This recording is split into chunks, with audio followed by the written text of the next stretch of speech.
Hello, I am Eva Clark from Healing MS. I am excited. I'm really excited to be here and to share what I've learned. Unlike all of you, I didn't come into the world of healing MS because I have it. Instead, I came in as a medical hypnotherapist interested in specializing in MS. I wanted to discover the most effective tools to resolve the symptoms of MS.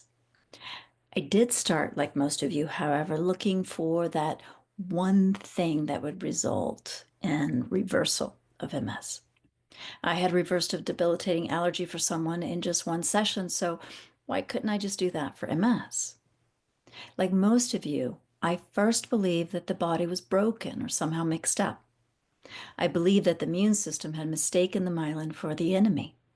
And like the majority of you, I went all in pursuit of an efficient method to just fix the body. And for more than a decade, I learned, I tested, I interviewed, I went back, I tested again. And while all of you were looking for those right supplements and doing all sorts of detoxes and physical therapy and positive affirmations and looking for healers who could help, I was throwing myself into all sorts of mind-based trainings that involve the immune system, chronic disease, especially any mention of MS. I interviewed healers that had been successful with MS, as well as patients diagnosed with MS that were symptom-free. I wanted to understand why and what they had done and see if I could replicate. Everything and anything that would teach me what we need to do to fix the body, I signed up for it. And in particular, I signed up for anything that had to do with reversing symptoms of MS. So, what did I learn through this journey as the practitioner? From this angle, I learned that MS is far more complicated than an allergy. You can't just turn it off. There's quite a few more layers, and each symptom needs to be dealt with separately. I learned that there's no just one pill, there's no one high dose vitamin that does the trick. And trust me, I have several hundred clients, so I watch them do all sorts of remedies. And instead, what I found is success happened through compounding effects. I learned that symptoms are not random. Your body didn't just break down. Instead, there was a specific moment during a very stressful period. Something unexpected occurred that caught you off guard and caused your body to respond with that particular symptom that started your journey with MS. And I learned that each type of symptom has a very similar type of perceptual experience associated with it. I learned that the body doesn't break, except for when you fall from very high spaces or, onto a very hard surface. Instead, it adapts to stressors. Each symptom of MS is a biological adaptation of the body that is trying to keep you safe, keeping you from doing the same old thing that does not serve you. The body also wants to quit doing MS, but it won't until it knows that you are safe, that you are okay, that you have changed, and you have stopped doing those double binds. And I speak a lot about double binds in my group sessions if you want to learn more. I learned that MS is part of a larger story, a story that started in childhood from an often minor appearing experience, but that influenced your core beliefs and behaviors. And that by the time the body gave you that particular physical symptom in adulthood, you had experienced issues related to that several, if not many times before. The symptoms came on when the body said, oh boy, here we go again, and this one's going to be bad. And that's why you'll hear me say in a lot of my presentations and blogs and podcasts that stress equals MS.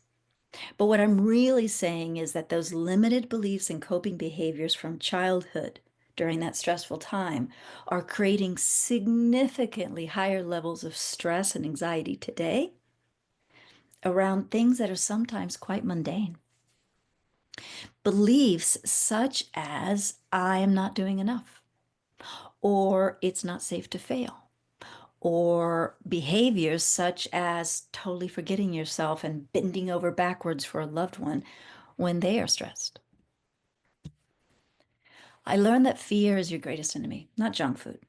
I learned that the fear of doing it wrong, the fear that you're not going to get it right, the fear of the body, of disease, is the number one detrimental toxin. It will move you further away from healing than any donut, any milkshake, any junk food, or black plastic spatulas that are in your kitchen.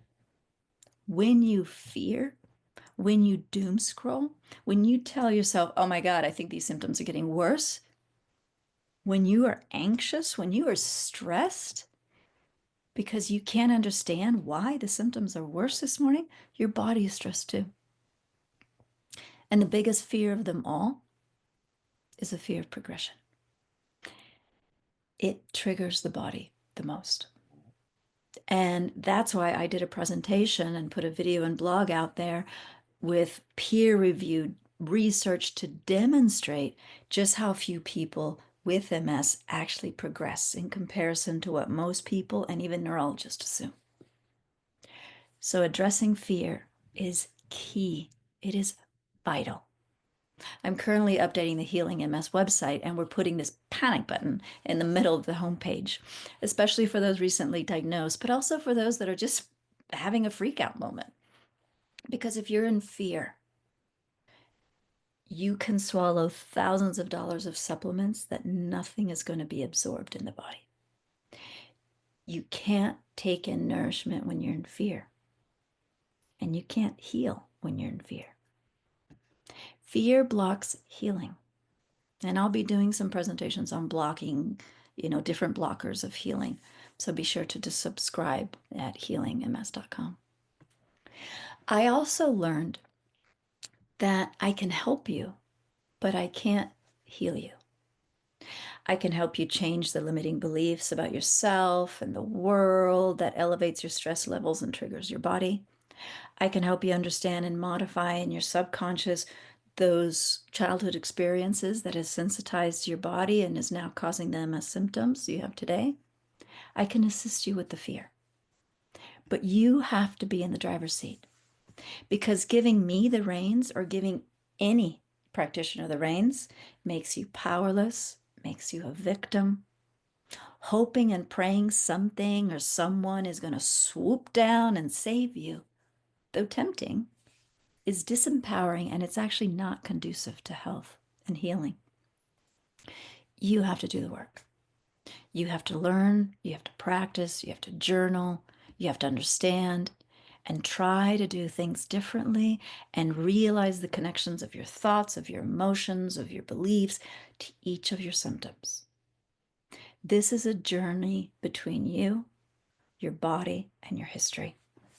And I nor no one else can do that for you. But I can help you get there. I can help you make the connections. I can help you make changes in beliefs. I can help you address those childhood experiences. I also learned, and this feels kind of like exactly the opposite, but I learned that you do need someone else to support you through it. Not someone to do it for you, but to support you. Myself or a neutral party that can reveal to you and reflect back what you can't see. An outside pair of eyes.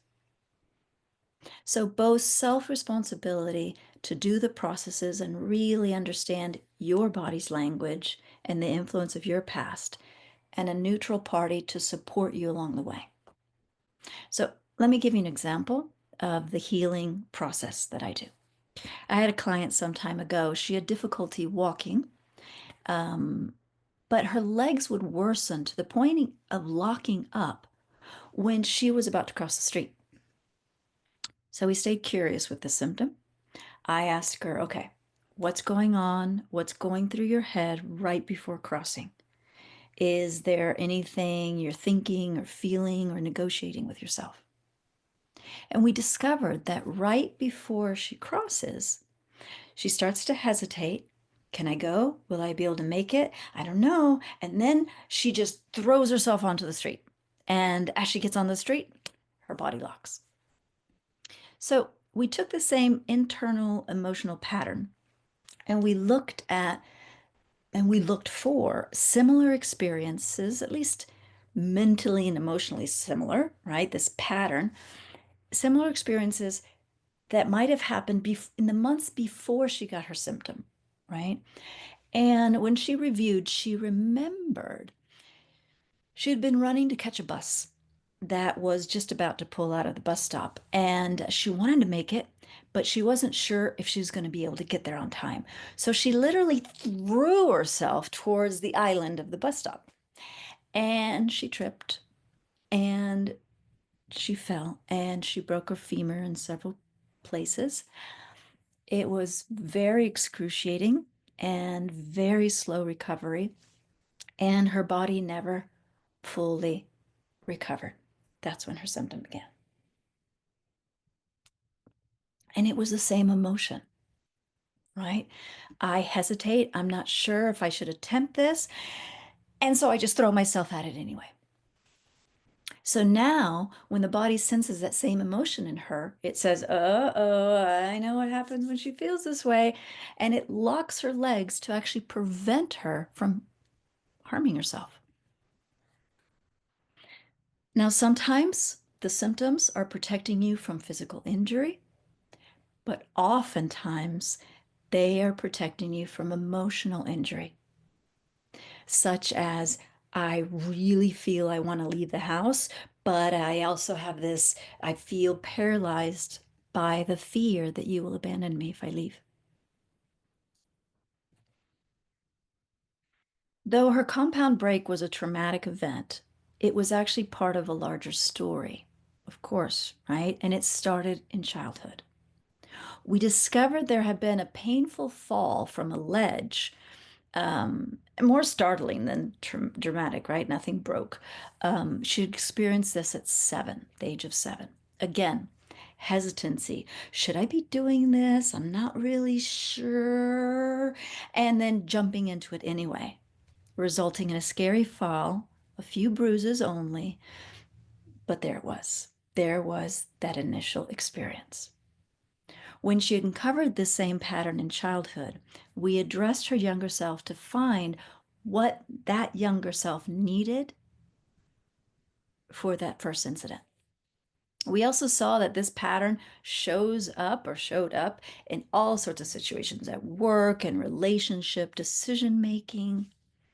So in the session, she visualized giving her younger self mountain climbing lessons and a harness. And then it actually wasn't a problem to climb that ledge. It was actually fun. She was prepared. We had her imagine actually being there and doing it and experience it. What is it like to do something when I am fully prepared? And it was actually fun. So then we applied the same attitude and behavior to the incident with the bus, right? That had happened right before her symptoms started. Am I well equipped and prepared to get that bus that's about to leave? Well, in this case, she had been in heels and she was a little drunk. And when she imagined redoing that experience, but this time asking herself, am I prepared? She decided to wait calmly for the next bus instead. Then we took the same resourceful behavior and we actually applied it to the day to day when she has to cross the street. Again, she stops before crossing. She asks herself, am I equipped to cross this street right now? Assesses and then decides. Well, her body stopped locking in those situations. And in many more now that she's recognized the pattern and she can apply this new strategy. So even though this is similar to the NLP process I use for that debilitating allergy that we eliminated in one session, it has a lot more layers, right? As you see. So this journey of discovery and change, it needs to be applied to each one of your symptoms. And each symptom is giving you a biological clue of its purpose.